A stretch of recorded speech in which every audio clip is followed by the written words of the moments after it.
Bom dia, gente! Sejam bem-vindos, chegamos. Estamos no capítulo 36 de Isaías. E é isso, esse capítulo, ele tem tudo a ver lá com 2 Reis 18. Vamos ler? Depois, se qualquer coisa, a gente volta lá. Amém? Começar orando, domingão. Deixa eu já deixar marcado aqui. Bora!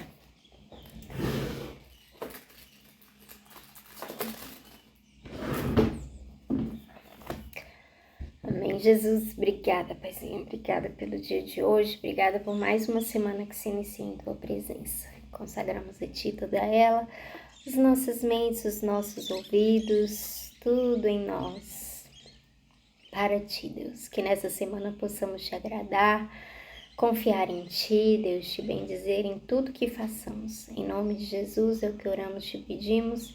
Abre o nosso entendimento em respeito a este capítulo do dia de hoje. É o que oramos e te pedimos, em nome de Jesus. Amém? Bora. Então vai dizer o seguinte. No ano 14 do reinado de Ezequias de Judá, Senaqueribe, o rei da Assíria, atacou todas as cidades de Judá que eram protegidas por muralhas e as conquistou. Depois ele mandou que o comandante do seu exército fosse de Laques a Jerusalém com uma enorme força militar para exigir que o rei Ezequias se entregasse. O comandante ocupou a estrada onde os tintureiros trabalham perto do canal que traz água do açude de cima.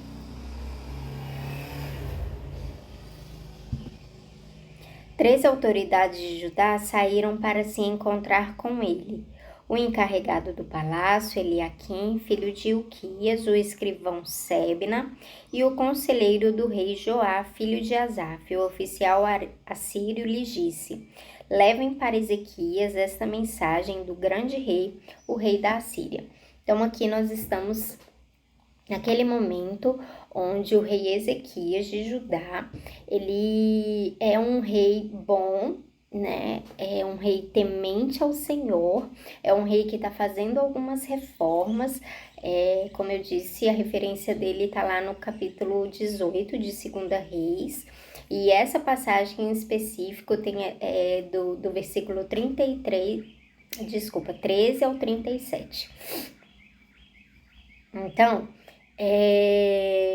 e aí eu não sei se vocês se lembram, mas quando a gente estava lendo 2 Reis, a gente chegou a ver ali Ezequias falando, ficando muito angustiado com essa mensagem que a gente vai ler agora do rei da Assíria, do grande rei da Assíria, que era um rei temido por todos os reinos, que era um rei que de fato estava acabando com muitas nações, estava ali levando muitas nações cativas. E quando o rei de Judá ele recebe aquela mensagem, ele primeiro fica angustiado, depois ele manda alguém ao encontro manda uma carta, se eu não me engano, enfim, para Isaías. E carta não, né, gente? Enfim, a mensagem lá com o mensageiro.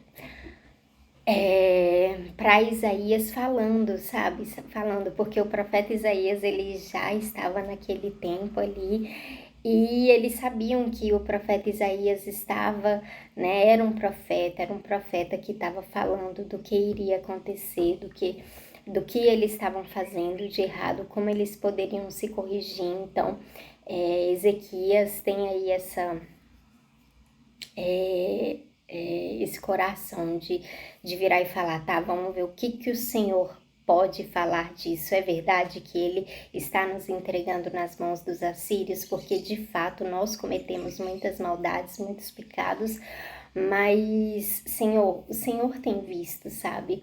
E aí ao voltar, Isaías manda uma mensagem de paz, de conforto, falando, cara, esse rei da Síria. E aí eles podem até pensar assim, eu vou até realmente entregar você nas mãos do rei da Assíria, mas não por meio dele.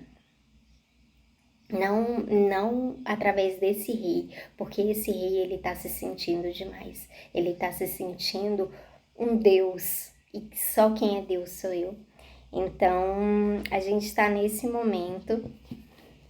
Então, aqui Isaías ele tá contando do ponto de vista dele, né? Como foi receber essa mensagem, o que estava se passando ali, como ele viu esse contexto. Então, a Bíblia é bem interessante que a gente vê pontos de vista diferentes. É igual os evangelhos, né? Quando a gente vai para o Novo Testamento, os evangelhos são pontos de vista diferentes do Cristo, o Senhor que passou pela terra. Então, aqui nós estamos nesse momento. Então, temos ali o livro de 2 Reis contando, né, o autor daquele livro falando ali como foi para Ezequias, como Isaquias foi procurar, né, socorro e, enfim, pedir ajuda, pedir oração para Isaías. E aqui agora nós temos Isaías contando como foi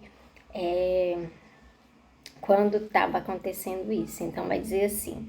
Então, no versículo 4, né, continua. Em que o rei da Assíria falando, em que você está baseando a sua confiança? Será que você pensa que as palavras podem tomar o lugar da experiência militar e da força? Quem você pensa que vai ajudá-lo? Na sua revolta contra o rei da Assíria, você está confiando na ajuda do Egito, mas isso é o mesmo que usar um caniço como bengala, isto é, ele vai quebrar e furar a sua mão. Assim é Faraó, rei do Egito, para aqueles que confiam nele. Ou, por acaso, você vai me dizer que confia no Senhor, seu Deus, e não foram os santuários e os altares do Senhor que Ezequias destruiu quando mandou que o povo de Judá e de Jerusalém adorasse num só altar? Eu vou fazer um trato com você em nome do rei. Eu lhe darei 2.000 cavalos se você puder arranjar homens suficientes para montá-los. Você não poderia vencer nem mesmo um oficial assírio menos graduado. E, no entanto, espera que os egípcios lhe mandem carros de guerra e cavalaria? Você pensa que eu ataquei e destruí o seu país sem a ajuda de Deus, o Senhor? Foi o próprio Deus quem me mandou atacá-lo e destruí-lo. Então, Eliaquim, Sebna e Joá disseram ao oficial: Senhor, fale em aramaico, por favor, pois nós entendemos. Não fale em hebraico, porque todas as pessoas que estão na muralha estão escutando. Ele respondeu: Vocês pensam que o rei me mandou dizer todas essas coisas somente para vocês e para o seu rei? Não. Eu estou falando também com as pessoas que estão sentadas nas muralhas e que terão de comer as suas próprias fezes e beber da sua própria urina. E vocês também vão fazer isso. Então, o oficial ficou de pé e gritou em hebraico: Escutem o que o grande rei, o rei da Assíria, está dizendo a vocês. Ele mandou avisar que não deixem que Ezequias os engane, pois ele não poderá salvá-los. E não deixem que ele os convença a confiar no Senhor. Não pensem que Deus os salvará e não deixará que o nosso exército assírio conquiste a cidade de vocês. Não deem atenção a Ezequias. O rei manda que vocês saiam da cidade e se entreguem. Vocês terão licença para comer uvas das suas próprias parreiras e figos das suas figueiras, e para beber água dos seus próprios poços, até que o rei os leve para morar num país parecido com o de vocês, onde há plantações de uvas para dar vinho e onde há trigo para fazer pão. Não deixem que Ezequias os engane, fazendo vocês pensarem que Deus vai salvá-los. Será que os deuses das outras nações a salvaram do rei da Assíria? Onde estão agora os deuses de Amate e de Arpade? Onde estão os deuses de Sepharvaim? Será que eles salvaram Samaria do meu poder? Quando foi que os deuses de todos esses países o salvaram do nosso rei? O que é então que vocês pensaram que o Senhor pode salvar Jerusalém do poder dele? Mas o povo ficou calado, como o rei Ezequias havia mandado. Eles não disseram nenhuma só palavra. Então, Eliaquim, Sebna e Joá rasgaram as suas roupas em sinal de tristeza e foram contar ao rei aquilo que o oficial assírio tinha dito. E é isso. Aqui então nós temos, né, esse capítulo que, ai, velho, é assim, ó. Sério, toda vez que eu leio, eu sinto como se fosse uma facada no meu estômago, porque às vezes eu penso assim, cara, deixa eu te contar uma coisa, deixa eu colocar aqui uma coisa pra vocês. Quando aquele povo entrou na terra prometida, o Senhor prometeu coisas ali pra eles. O Senhor falou, olha, vocês vão conquistando as terras aos poucos. Vocês sempre vão precisar ter contato comigo, porque tem uns lugares que eu vou falar para vocês destruírem completamente, como Jericó. Né? Jericó foi o primeiro lugar onde eles destruíram completamente, mas dali eles não podiam ficar com nada. E outros lugares eu vou deixar vocês se estabelecerem, mas não de uma vez, porque existem animais selvagens. Ou seja, em toda a terra prometida, tem ali uma rusga, alguma coisa, né, que vai te chacoalhar um pouquinho, chacoalhar com as suas emoções, chacoalhar com a sua, né, com o seu juízo. Mas o Senhor estava dizendo o seguinte, nos lugares em que eu estou colocando vocês, vocês vão ter cisternas, suas próprias cisternas, vocês vão plantar suas próprias parreiras, figueiras, enfim, tudo quanto é árvore que dê fruto, e quando elas crescerem, vocês vão usufruir disso, vocês vão ter capacidade. E agora, e que mais? E vocês terão licença para comer uvas das suas próprias parreiras e figos das figueiras, para beber água dos seus próprios poços, até que os reis os leve para morar num país parecido. Então o Senhor deu algo para eles.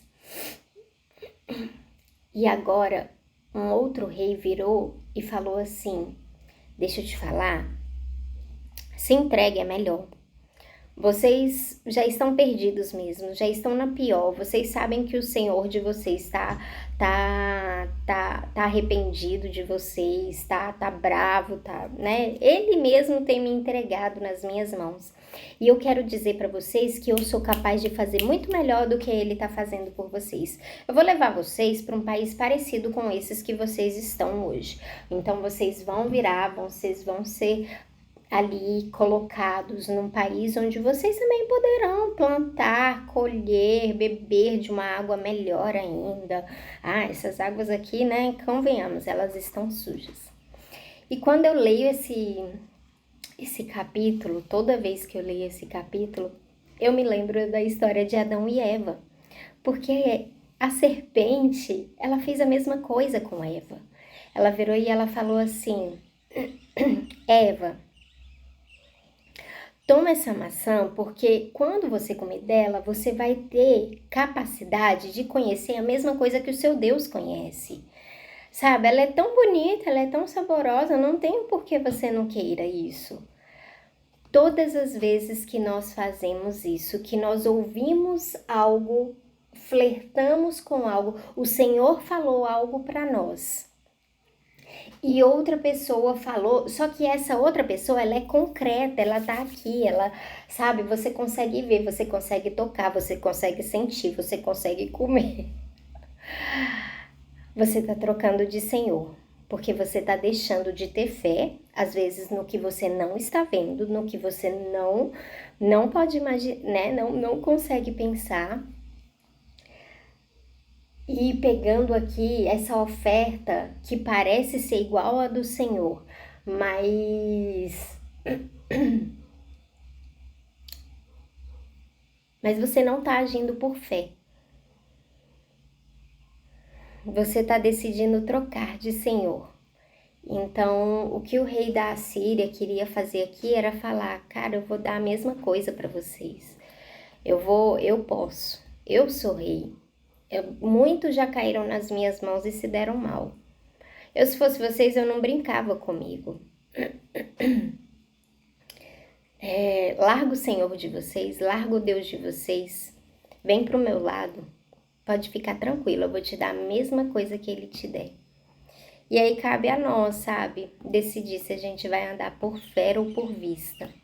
Decidir andar por aquilo que parece ser igual, mas é bem inferior do que o Senhor pode fazer por nós. É isso, meu tempo acabou. E essa semana eu acho que Isaías vai contar aí um pouco dessa história. Beijo, gente. Bom domingo. Deus abençoe.